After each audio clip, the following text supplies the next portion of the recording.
So its and its.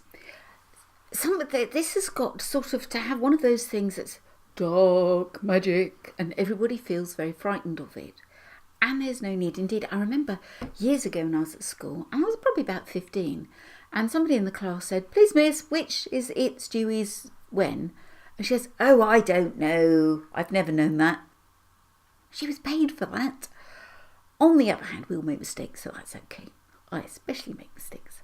And so that's especially okay. So this, imagine this a contraction apostrophe. That's a sort of a crunched up shortened version. And it is short for it is or it has. Whereas this, it belongs to it. It is, it has. So what you do is scan over it, see if there are any itses, and then substitute it has or it is in. If that makes sense, you want the apostrophe. If it doesn't make sense, that's the its you want.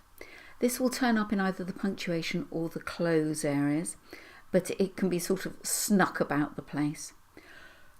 I'll waggle the mouse and then you can, I might make mistakes, so shout, if I make it wrong, that's okay.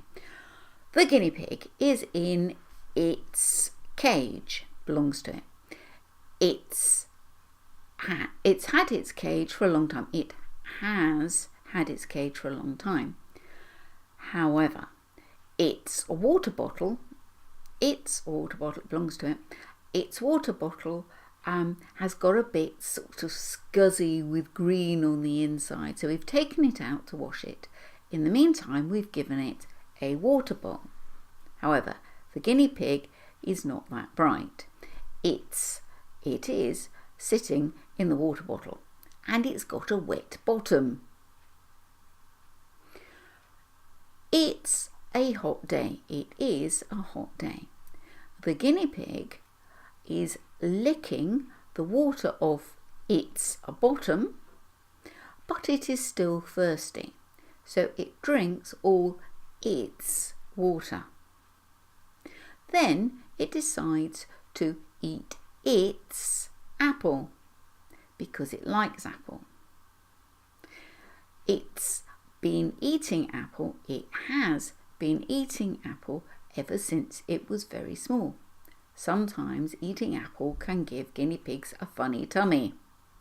We all know what that means. So it goes on. Happy? If it belongs to it, it's it. If it is or it has, it's that. See you soon.